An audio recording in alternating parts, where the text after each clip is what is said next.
জুলকারনাইনের ঘটনা বলেছেন।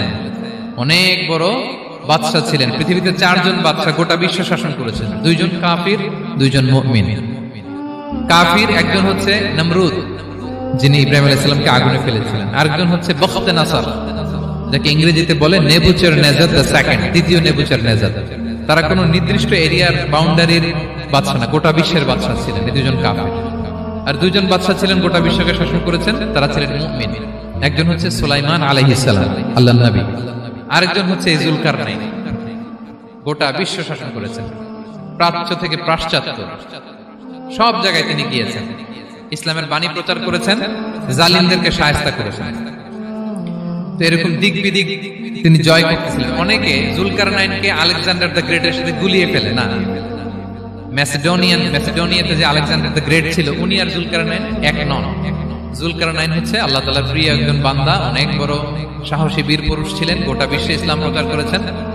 করতে করতে করতে করতে অনেক বড় ঘটনা, আমি সব শেষের ঘটনাটা বলি। উনি জর্জিয়া, বর্তমান যে জর্জিয়ার তিবলিসি এরিয়া, এখানে এসে একটা এলাকার সন্ধান পেলেন, যারা ওনাকে এসে বলল যে এখানে একটা জঙ্গলি গ্রুপ আছে যাদের নাম ইয়াজুজ মাজুজ, তারা এসে আমাদের উপর হামলা করে। হে জুলকারনাইন, আমরা আপনাকে ট্যাক্স কালেক্ট করে দিচ্ছি, আপনি তাদের মাঝে আর আমাদের মাঝে একটা প্রাচীর তৈরি করে দেন।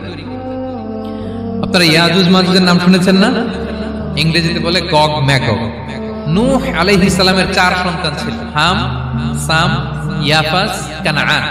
এই ইয়াফাসের বংশধর হচ্ছে ইয়াজুজ মাজুজ, জঙ্গলি, হাজার হাজার শুধু বংশ বিস্তার করে। তারা এসে লোকালয়ে মানুষের উপর আক্রমণ করে, তাদের গবাদি পশু এগুলো ছিনিয়ে নেয়, ফলমূল খেয়ে ফেলে। তো জুলকারনাইন বাদশার কাছে যখন বিচার দেওয়া হলো, উনি বললেন ঠিক আছে, তোমাদের ট্যাক্স দেয়া লাগবে না, তোমরা শারীরিক পরিশ্রম করে আমাকে সাহায্য করো। তো উনি বর্তমানে হচ্ছে এক পাশে কৃষ্ণ সাগর, ব্ল্যাক সি, আরেকদিকে কাস্পিয়ান হ্রদ বা কাস্পিয়ান সাগর, এর মাঝখানে 1200 কিলোমিটার লম্বা মাউন্টেন রেঞ্জ, পাহাড়ি এরিয়া, আপনারা গুগলে দেখবেন। এইখানে 2 পাহাড়ের মাঝখানে ফাঁকা জায়গায় তিনি বড় বড় লোহার পাত প্রথিত করলেন, গেড়ে দিলেন। এরপরে তামা, সীসা গালিয়ে বিশাল একটা ওয়াল তৈরি করলেন। এটা জুলকারনাইন উনার বানানো ওয়াল বা ড্যাম, প্রাচীর। এখন আর ইয়াজুজ মাজুজ আসতে পারে না, ওরা আর আসতে পারে না। ওরা প্রতিদিন এটা ভাঙার চেষ্টা করে, কিন্তু ভাঙতে ভাঙতে আরেকটু ভাঙলেই ভেঙে যাবে। ওরা বলে আগামীকাল ভেঙে ফেলবে, ইনশাল্লাহ বলতে ভুলে যায়। এজন্য এরপরের দিন এসে দেখে আবার এটা আগের মতো হয়ে আসছে। কিয়ামতের আগ দিয়ে ওদের মধ্যে এই ইনশাআল্লাহর প্রেরণা আসবে। তাদের একজন বলে উঠবে, আগামীকাল ইনশাআল্লাহ আমরা এটা ভেঙে খান খান করে দেব, ঠিকই ভেঙে ফেলবে। তখন তারা ভেঙে চুরে কোটি কোটি ইয়াজুজ মাজুজের দল এসে হামলে পড়বে। সামনে পড়বে তাবারিয়া সাগর, এক দল এসে তাবারিয়া সাগর এমন ভাবে খাবে, এই দল যাওয়ার পরে আরেক দল এসে এখানে যে সাগরে যে পানি ছিল এটা কল্পনাই করতে পারবে না।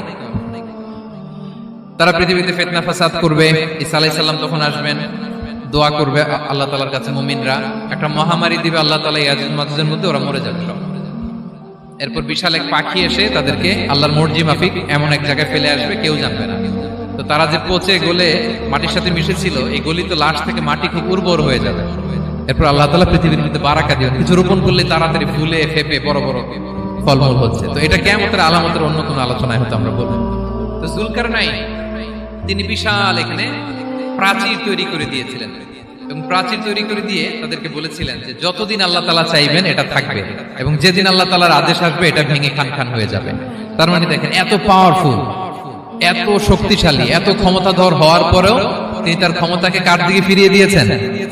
যে আল্লাহ যতদিন চাইবে এই প্রাচীর টিকে থাকবে, যেদিন আল্লাহ তাআলার আদেশ আসবে এই প্রাচীর ভেঙে খান খান হয়ে যাবে। আমরা ক্ষমতার দেখা পেলে, চেয়ার একটা পেলে, আমরা যেন জালিম হয়ে না উঠি, এটা হচ্ছে এখান থেকে শিক্ষা। আমরা যেন জুলুম না করি। উনি সম্পদের মালিক ছিলেন, ক্ষমতার মালিক ছিলেন, কিন্তু উনি যে আল্লাহর বান্দা এটা ভুলে যান নাই। আমরা যখন ক্ষমতাশীল হই, আমরা যখন প্রধানমন্ত্রী হই, আমরা যখন প্রেসিডেন্ট হই, আমরা যখন পাওয়ারফুল হই, আমাদের সবচেয়ে বড় পরিচয় যে আমরা আব্দুল্লাহ, আল্লাহর গোলাম, এটা আমরা ভুলে যাই। আমাদের আসল পরিচয় কি? আমরা আল্লাহর গোলাম। আমরা যে আল্লাহর গোলাম, এই চিন্তাটা, এই সেন্সটা যদি আমাদের মাথায় থাকে, তাহলে ক্ষমতা আমাদেরকে দাম্ভিক বানাতে পারে না, আর ওই ক্ষমতা আমাদেরকে ফিতনায়ও ফেলবে না।